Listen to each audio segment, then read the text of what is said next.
Hai Sobat Melalak BNews TV. Assalamualaikum warahmatullahi wabarakatuh. Semoga kalian lancar rezeki dan sehat semua ya. Nah, sebelum tim Melalak ke Sabang di episode lalu, sebenarnya tim terlebih dahulu kembali menginjakan tanah ranah Minang. Namun karena bahan untuk diulas belum lengkap, jadinya wisata ke Sabang duluan deh yang dipublis. Hehehe. Baiklah Sobat Melalak, langsung saja ya. Nah, ceritanya tim Melalak waktu itu ingin membuat edisi spesial religi untuk Ramadan. Karena bahannya kurang, jadinya dicampur dengan dokumen tim Melalak ke beberapa pantai yang ada di Sumatera Barat. Seperti yang pertama ini nih, sebelum ke pantai, tim sempat singgah di sebuah musola di pinggir jalan besar Pasaman Barat, tepatnya daerah Kinali Pasaman, yakni Musola Al-Huda. Sebenarnya tim tidak berniat mengabadikan tempat ibadah sekelas musola ini, namun karena lokasinya di tengah hutan sawit dan desain arsitekturnya yang sangat elegan dan besar seperti masjid, itulah sebabnya tim Melalak mendokumentasikan liputan pembuka Melalak ke ranah Minang ini. Desain arsitektur musola yang sangat mewah seperti Masjid Raya itu yang membuat kami kagum. Kami menduga musola ini dibangun khusus di tengah hutan memang difungsikan untuk persinggahan saja, bukan untuk pelaksanaan ibadah sholat Jumat seperti masjid pada umumnya.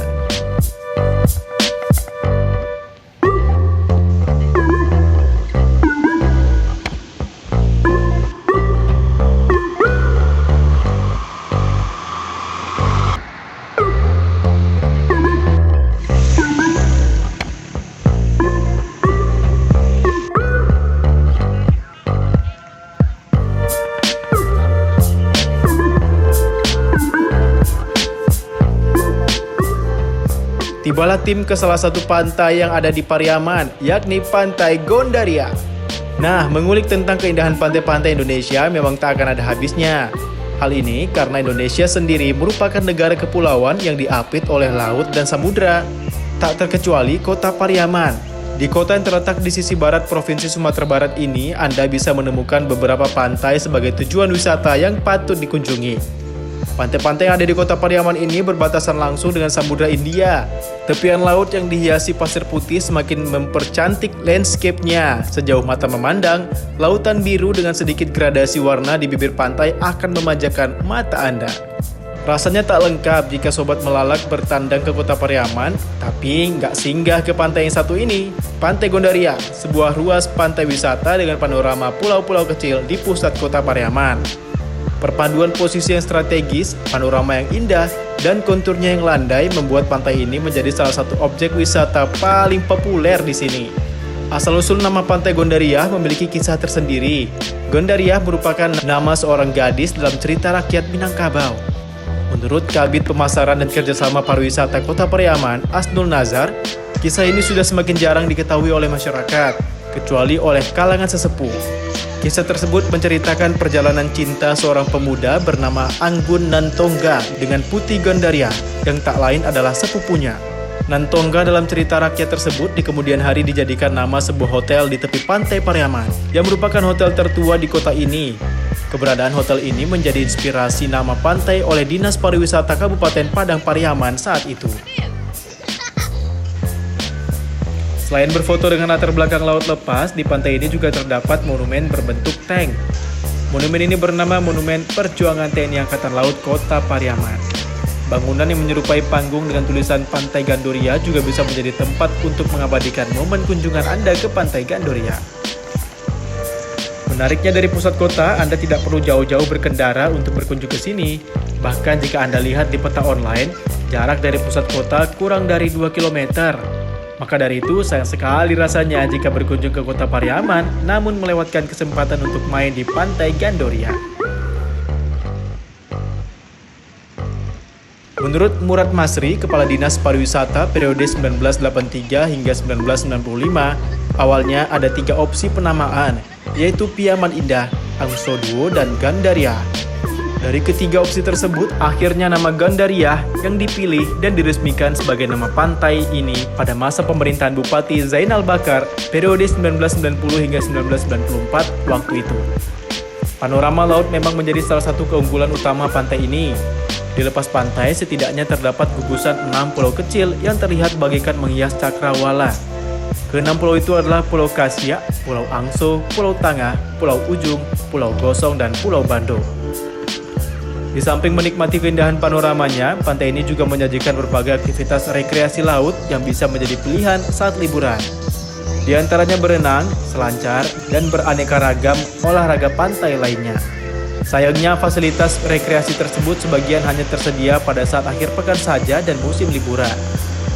Keunggulan yang dimiliki Pantai Gondoria juga didukung oleh aksesnya yang strategis. Posisinya yang berada di pusat kota menjadikan akses transportasi umum seperti angkot dan bus antar kota tak terlalu sulit kita temukan di sini. Selain itu terdapat jalur kereta yang menghubungkan langsung pantai ini dengan Kota Padang. Bahkan posisi stasiunnya tepat berada di depan gerbangnya. Tak heran jika PT KAI pun kemudian menghadirkan rute perjalanan kereta wisata jurusan Padang Pariaman yang beroperasi setiap akhir pekan saja. Menurut catatan Dinas Pariwisata setempat, intensitas kunjungan wisatawan ke pantai ini relatif tinggi, khususnya pada event-event budaya seperti Festival Tabuik. Setiap tahunnya pantai ini memang menjadi lokasi penyelenggaraan acara puncak tradisi Tabuik, yaitu saat pembuangan tabuik ke laut, karena jika saat momentum tersebut tiba, pantai ini berubah menjadi lautan manusia yang datang dari berbagai penjuru Sumatera Barat. Keunggulan utama pantai ini adalah landscape baharinya. Tak jauh dari pantai ini terdapat gugusan pulau kecil yang ditempuh dalam waktu singkat dari pantai ini. Pulau-pulau itu bahkan dapat dilihat dari pantai yang tergolong landai ini, termasuk diantaranya adalah Pulau Angso Duo serta Pulau Kasya yang akan dibahas nanti. Fasilitas yang tersedia sudah lumayan akomodatif bagi para wisatawan. Jalan akses menuju pantai ini pun tak buruk karena memang tak jauh dari pusat kota. Banyak warung tersedia di pinggir jalan dengan menu yang lumayan variatif, seperti pecel lele, nasi goreng, atau sesederhana mie rebus. Pedagang kelapa muda pun juga mudah ditemui.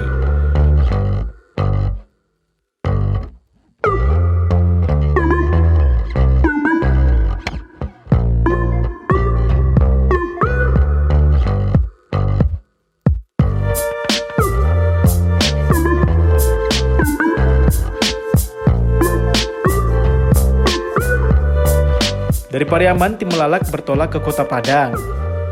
Tibanya di kota ini kebetulan sedang waktu maghrib. Namun yang membuat kami penasaran adalah di pinggir pantai menuju hotel, tim melihat masjid megah dengan lampu warna-warni yang menghiasi. Maka dari itu kami pun menyempatkan untuk singgah sekaligus beribadah di masjid tersebut. Ya, namanya adalah Masjid Al-Hakim. Masjid Al-Hakim Padang adalah sebuah masjid bergaya Taj Mahal di tepi pantai Padang, Kota Padang, Sumatera Barat. Masjid ini mulai dibangun pada awal 2017 lalu. Biaya pembangunannya berasal dari seorang donatur, sementara lahannya disediakan oleh pemerintah Kota Padang seiring penataan pantai Padang yang dilakukan sejak 2014. Lahan masjid ini dulunya merupakan area permainan anak-anak dan dipenuhi tenda pedagang kaki lima atau PKL. Pada 2016, seorang donatur menyampaikan niatnya untuk membangun masjid di tepi pantai. Berkat pendekatan yang dilakukan pemerintah setempat, PKL bersedia direlokasi ke tempat baru, sehingga pembangunan masjid dapat direalisasikan. Sejak 4 September 2020, Masjid Al-Hakim Padang sudah dibuka terbatas untuk aktivitas ibadah dengan menerapkan protokol kesehatan COVID-19, dan rencananya saat itu akan diresmikan pada November 2020. Masjid Al-Hakim memiliki program ATM beras, program bantuan berupa beras yang ditujukan kepada 100 kepala keluarga di sekitar masjid dan dapat mengambil bantuan sesuai jadwal yang ditentukan. Wali Kota Padang kala itu, Mahyaldi Ansarullah, mengatakan masjid itu dibangun oleh seorang donatur yang tak ingin disebutkan namanya. Donatur tersebut hanya menyampaikan bahwa itu merupakan keinginan almarhumah ibunya. Pembangunan Masjid Al-Hakim sejatinya telah direncanakan sejak 2016. Berbagai tempat pun telah dipersiapkan untuk pembangunan masjid yang memang direncanakan dibangun di kota Bengkuang ini. Hingga pada akhirnya sang donatur pun terpikat hatinya untuk membangun masjid di sudut pantai Padang, tepatnya di Jalan Samudra. Selain tempat yang strategis, tempat ini dipilih setelah adanya tawaran hibah lahan dari pemerintah Kota Padang.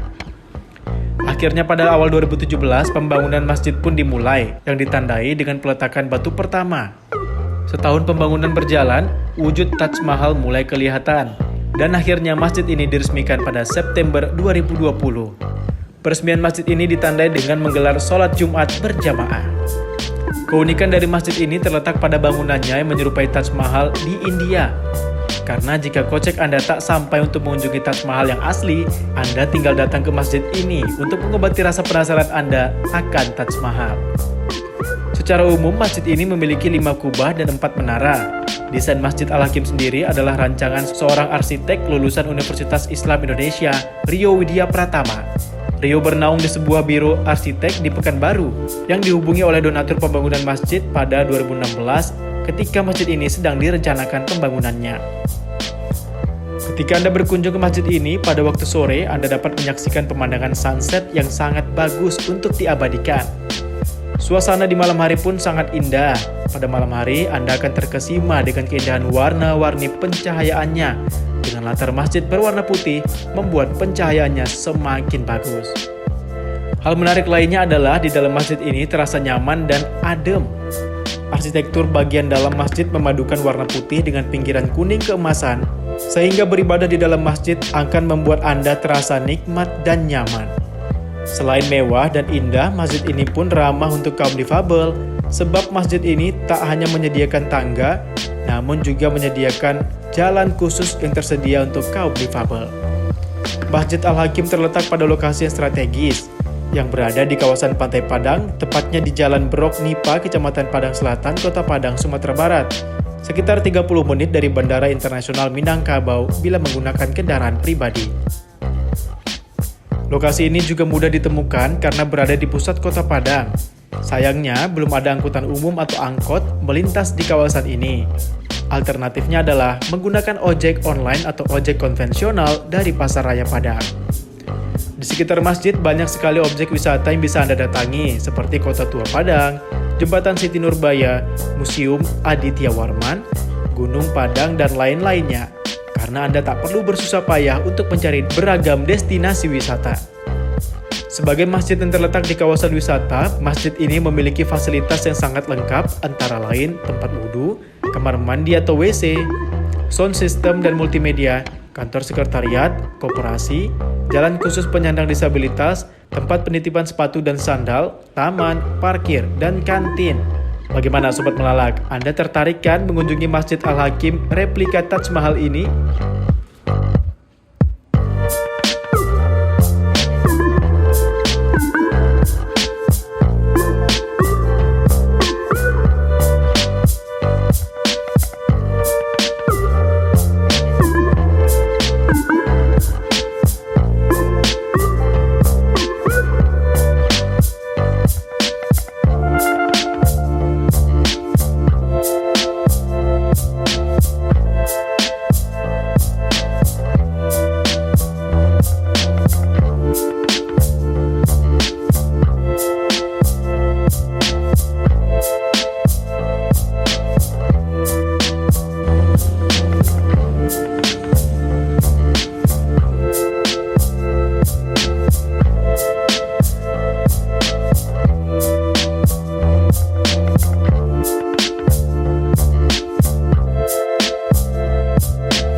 Nah, pagi pun tiba.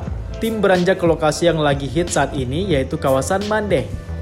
Kawasan Mandeh merupakan perpaduan perbukitan yang alami dengan keindahan teluk yang dihiasi dengan gugusan pulau-pulau kecil yang berada di bagian tengah Teluk Carocok Tarusan. Tak heran apabila kawasan Mandeh ini terkenal di Indonesia maupun tingkat internasional. Puncak Mandeh adalah tempat wisata yang menyerupai Raja Ampat di Kabupaten Pesisir Selatan dan berbatasan langsung dengan Kota Padang.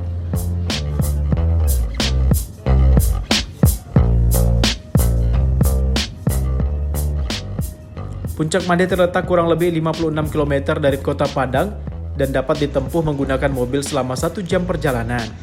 Kawasan wisata Mandeh sendiri mempunyai area seluas 18.000 hektar dan meliputi 7 desa dari 3 nagari yang penduduknya bekerja sebagai nelayan, beternak, dan bertani.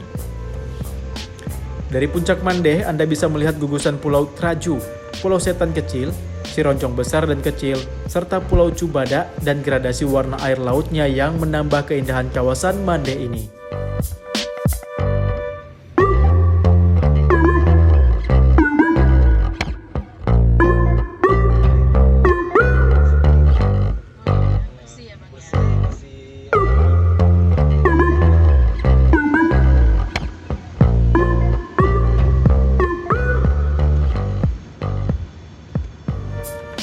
Di bagian selatan kawasan Mande, tepatnya di Kampung Caroco, ada sebuah tanjung meliuk bagaikan sungai, sehingga teluk terlihat bagaikan sebuah danau yang menakjubkan dengan riak-riak kecil. Sedangkan di kawasan utara Mande terdapat beberapa pulau yang melingkar, yaitu Pulau Bintangor, Pulau Pagang, Pulau Ular, dan Pulau Marak yang berdampingan dengan Pulau Sikuai.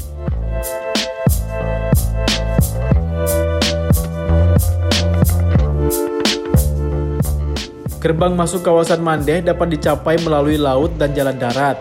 Bila naik kapal atau bot, bisa dari Pelabuhan Bungus, Gaung, Teluk Bayur, atau dari Pelabuhan Muara Padang serta Teluk Tarusan. Sedangkan bila melalui jalan darat, terdapat 3 alternatif dari 3 ruas jalan yang berbeda. Alternatif pertama dari Pasar Tarusan melalui Simpang Carocok, dan alternatif kedua dari Bungus terus ke Sungai Pinang dan Sungai Nyalo. Ruas jalan terbaru ialah melewati Carocok lalu menyusuri bibir pantai dan perbukitan yang landai sepanjang 12,5 km.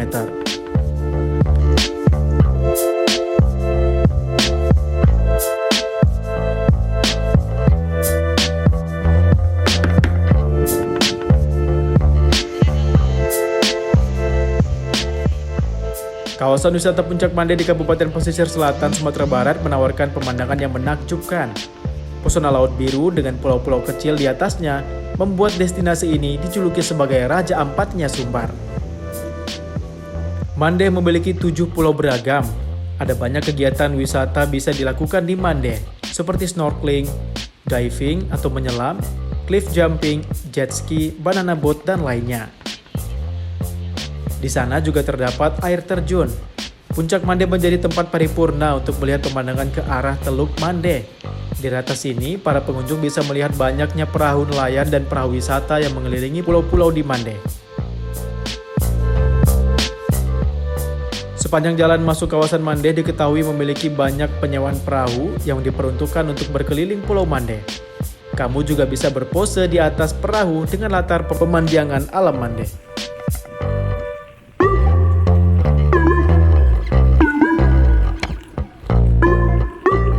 Selain itu, sobat melalak yang hendak menggunakan jasa penyewaan perahu wisata nantinya juga ditemani oleh pemandu loh. Wisata Mande ini memiliki pesona alam yang sungguh membuat decak kagum. Seperti halnya pada pantauan drone ini, tak perlu usaha besar untuk bisa mendapatkan hasil foto yang bagus.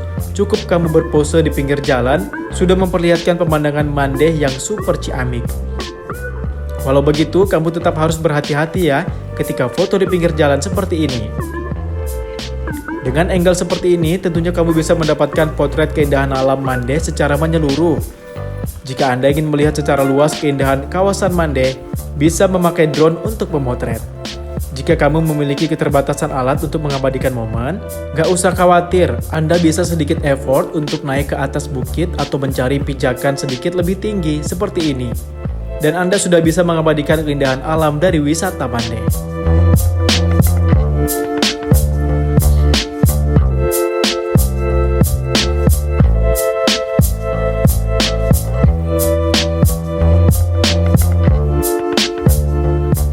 Dalam beberapa tahun terakhir, pamor Raja Ampat sebagai destinasi wisata memang sedang tinggi-tingginya. Banyak yang tertarik untuk berkunjung ke kepulauan yang berada di ujung barat laut Pulau Papua tersebut. Sayangnya, tak semua bisa liburan ke sana. Selain jarak yang jauh, biaya yang dibutuhkan juga cukup besar. Namun bagi Anda yang berdomisili di Sumatera atau sedang rekreasi ke kawasan tersebut, tak perlu khawatir karena ada Puncak Mande yang disebut-sebut sebagai Raja Ampatnya Sumatera Barat.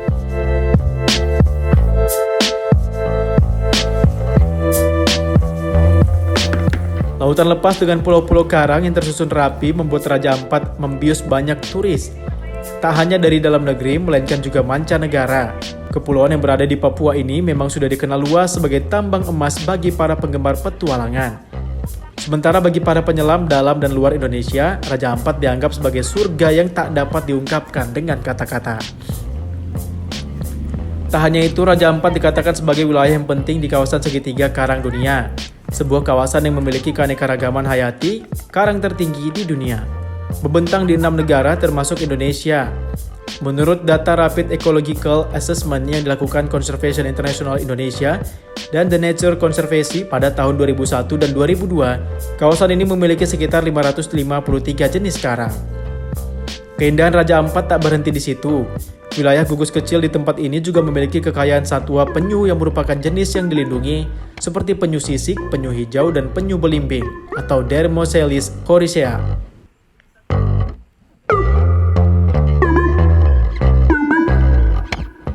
Ada pula mamalia laut seperti ikan paus dan ikan lumba-lumba, menggoda banyak penyelam untuk mengeksplorasi keindahannya.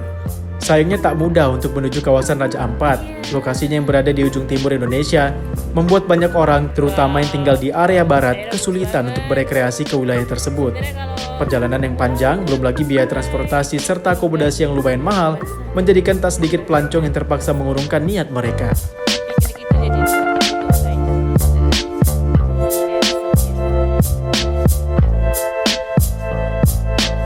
Nah, untuk mengobati rasa penasaran banyak orang akan keindahan Raja Ampat, sekarang bermunculan miniatur atau tiruan kawasan cantik tersebut. Di Kudus misalnya ada Bukit Puser Angin yang disebut-sebut punya pesona mirip Raja Ampat. Sementara di Pacitan ada Pantai Kasip, Malang punya Pantai Teluk Asmara, Blitar dengan Pantai Peh Pulonya, hingga Nusa Tenggara Timur yang menawarkan Tua Mese. Tak mau kalah dengan Jawa, Pulau Sumatera juga memiliki beberapa spot liburan yang dikatakan punya pemandangan yang mirip dengan Raja Ampat. Lampung misalnya, yang mengandalkan Pulau Wayang serta Riau yang menonjolkan Ulu Kasok di kawasan Kabupaten Kampar. Sang tetangga, Sumatera Barat, juga memiliki objek wisata keren sejenis bernama Puncak Mande. Kawasan Mande sendiri berlokasi di Kabupaten Pesisir Selatan, Sumatera Barat, yang memang telah menjadikan kawasan ekowisata bahari dan ditetapkan sebagai kawasan wisata terpadu Indonesia sejak 2015 lalu. Penetapan status tersebut merujuk pada kunjungan pelancong yang mengalami peningkatan pesat, terutama pada tahun 2013 dan 2014 hingga mencapai angka 80% untuk wisatawan domestik dan 5% untuk turis asing. Untuk wisatawan yang tertarik berkunjung ke tempat ini, disarankan untuk melalui jalur Carocok Tarusan karena dinilai lebih aman. Akses jalan dari Carocok Tarusan menuju Mande saat ini juga sangat bagus. Sementara apabila melalui jalur Sungai Pisang, turis perlu melewati 2 tanjakan dan turunan yang sangat ekstrim. Jalan dari Padang ke Mande sepanjang 41,8 km memang sudah sangat baik dan mulus. Mempersingkat waktu perjalanan menjadi cuma 1 jam berkendara, namun kondisinya relatif sempit dan banyak belokan, turunan, serta tanjakan. Selain itu, rambu dan marka jalan di lokasi juga belum terpasang maksimal, sehingga pengendara harus tetap berhati-hati, terutama pada beberapa titik dengan belokan tajam. Setibanya di Mande, tepatnya di Pelabuhan Carocok Tarusan, wisatawan masih harus menyeberangi teluk. Turis bisa menyewa kapal, motor, dan membayar tarif yang telah ditentukan. Namun, harga sewa kapal motor ini tergolong mahal, sehingga disarankan mengajak rombongan lain untuk naik bersama. Alternatif kedua bisa membeli paket wisata Mande yang biasanya lebih hemat. Ketiga, wisatawan bisa memanfaatkan kapal antar pulau yang kerap digunakan masyarakat dengan harga yang relatif murah. Lalu, apa yang spesial dari Puncak Mande sehingga disebut sebagai Raja Ampatnya Sumatera Barat? Kawasan Mande adalah perpaduan perbukitan yang alami dengan keindahan teluk yang dihiasi dengan gugusan pulau kecil di tengah Teluk Carocok Tarusan. Saat berada di Puncak Mande, Anda bisa melihat gugusan pulau yang cantik, yaitu Pulau Teraju, Pulau Setan Kecil, Sironjong Besar dan Kecil, serta Pulau Cubada. Di bagian selatan terdapat Tanjung Meliu yang terlihat seperti danau dengan riak-riak kecil. Sementara itu, Pulau Pagang, Pulau Bintangor, Pulau Ular, dan Pulau Marak menghampar di sisi utara. Ada banyak aktivitas yang dapat Anda lakukan saat berwisata ke wilayah ini. Jika Anda suka menantang adrenalin, Anda bisa melakukan cliff jump di Pulau Sironjong Kecil. Sebelumnya Anda diharuskan memanjat tebing di pulau dengan bantuan tali tambang yang telah terikat kuat di atas. Di lokasi ini juga tersedia anak tangga menuju tebing untuk melompat dari ketinggian 5 hingga 20 meter. Sementara untuk mereka yang doyan menyelam, kegiatan diving dan snorkeling di Puncak Mande tentu tak boleh dilewatkan. Ada banyak spot snorkeling dan diving yang dapat dipilih, semuanya menawarkan panorama yang elok. Beberapa spot tersebut antara lain sekitar Pulau Cubada, sekitar Pulau Sironjong, hingga sekitar Pulau Setan. Mau yang lebih keren? Bisa menyelam di Laman Mande karena di dalamnya terdapat bangkai kargo kapal Belanda MV Bulungan Nederland yang konon tenggelam pada 1942 silam. Masih seputar air, Anda pun bisa melakukan berbagai olahraga air lainnya seperti jet ski, donut boat, dan banana boat. Sayangnya, aktivitas ini hanya dapat dinikmati pada akhir pekan saja. Sementara apabila Anda kebetulan menginap di cottage atau berkemah hingga keesokan harinya, Anda dapat memesan paket wisata memancing di tengah laut Teluk Carocok Tarusan pada malam hari.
Nah, dari kawasan Mande, tim Melalak bertolak ke Kota Padang lagi sebelum tim angkat kaki dari provinsi ini. Di situ tim kembali singgah ke Masjid Raya Kota Padang. Sebenarnya masjid terbesar ibu kota Sumatera Barat ini sudah tim ulas di episode 10. Bedanya waktu itu tim tak dapat masuk ke dalam utama masjid, yakni lantai 2 karena bukan hari besar. Namun pada episode ini, tim sedikit mengulas tentang keindahan di dalam Masjid Raya ini. Ya, Masjid Raya Sumatera Barat atau juga dikenal sebagai Masjid Mahligai Minang adalah salah satu masjid terbesar di Indonesia dan terletak di Kecamatan Padang Utara, Kota Padang, Sumatera Barat. Masjid yang pembangunannya masih dalam tahap pengerjaan ini merupakan masjid terbesar di Sumatera Barat. Pembangunan masjid ini dimulai dengan peletakan batu pertama pada 21 Desember 2007 oleh Gubernur Sumatera Barat saat itu, Gamawan Fauzi. Pengerjaannya dilakukan dalam beberapa tahap yang terkendala karena hanya mengandalkan dana APBD Sumatera Barat. Peletakan batu pertama sebagai tanda dimulainya pembangunan masjid ini dilakukan pada 21 Desember 2007 oleh Gubernur Gamawan Fauzi. Menurut rencana, masjid ini akan memiliki 3 lantai yang diperkirakan dapat menampung sekitar 20.000 jamaah, yakni sekitar 15.000 jamaah di lantai dasar dan selebihnya di lantai 2 dan 3. Masjid ini dibangun di lahan seluas sekitar 40.000 meter persegi dengan luas bangunan utama kurang dari setengah luas lahan tersebut, yakni sekitar 18.000 meter persegi, sehingga menyisakan halaman yang luas. Di halaman tersebut akan dibuat pelataran, tempat parkir, dan taman hingga tempat evakuasi apabila terjadi tsunami. Pengerjaan pembangunan masjid ini dilakukan oleh PT Total Bangun Persada dalam beberapa tahap. 3 tahap pertama telah selesai dikerjakan mulai dari pekerjaan persiapan, pengurukan tanah, dan pemasangan struktur bangunan. Kemudian dilanjutkan dengan pengerjaan ruang salat dan tempat wudhu. hingga pemasangan keramik pada lantai dan ukiran sekaligus kaligrafi pada dinding bagian luar atau fasad. 3 tahap pembangunan tersebut masing-masing menghabiskan biaya sebesar Rp103,871 miliar pada 2008 dan 2009, Rp15,288 miliar pada 2010, dan Rp31 miliar pada 2011. Sejak tahun 2012, pelaksanaan pembangunan masjid ini dilakukan dengan sistem tahun jamak. Pada pertengahan tahun 2012, pengerjaan pembangunan telah memasuki tahap keempat. Pada tahap tersebut telah dikucurkan anggaran sebesar Rp25,5 miliar untuk menyelesaikan pengerjaan shelter dan tempat parkir yang ditargetkan selesai pada akhir 2012. Selanjutnya pada 2013 dilanjutkan dengan pembangunan landscape dan pemasangan kubah, dan pada tahun 2014 dibangun 4 menara masing-masing setinggi 100 meter. Sementara itu biaya pengerjaan pembangunan masjid yang diperkirakan membutuhkan biaya mencapai 500 miliar lebih ini hingga saat ini seluruhnya diambil dari APBD Provinsi Sumatera Barat. Sedangkan bantuan dari pihak lain belum mengalir. Kerajaan Arab Saudi pernah mengirimkan bantuan sebesar 500 miliar rupiah. Namun karena terjadi gempa bumi pada 2009, bantuan itu kemudian dipergunakan untuk keperluan rehabilitasi dan rekonstruksi di Sumatera Barat. Arsitektur masjid ini merupakan hasil rancangan Rizal Muslimin, pemenang sayembara desain Masjid Raya Sumatera Barat, yang diikuti oleh 323 arsitek dari berbagai negara pada 2007. Secara umum, arsitektur masjid ini mengikuti tipologi arsitektur Minangkabau dengan ciri bangunan berbentuk gonjong hingga penggunaan ukiran Minang sekaligus kaligrafi pada dinding bagian luar. Selain itu, arsitektur masjid ini juga menggambarkan peletakan batu Hajar Aswad dengan menggunakan kain yang dibawa oleh 4 orang perwakilan suku di kota Mekah pada setiap sudutnya. Indah banget bukan?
Saatnya pulang. Nah, itulah keseruan tim melalak ketika kembali menginjakan kaki di ranah Minang. Semoga dokumentasi ini bisa menjadi gambaran ketika sobat berkunjung ke Sumatera Barat ya. Eits, tapi jangan ditanya soal makanannya, karena sudah pasti menambah berat badan Anda. Hehehehe. Subscribe, like, and share liputan melalak kali ini ya. Seperti biasa, episode mendatang melalak masih ke tempat-tempat yang enak untuk dikunjungi. Sampai ketemu di melalak mendatang. Wassalamualaikum warahmatullahi wabarakatuh. Salam jalan-jalan. Dadah.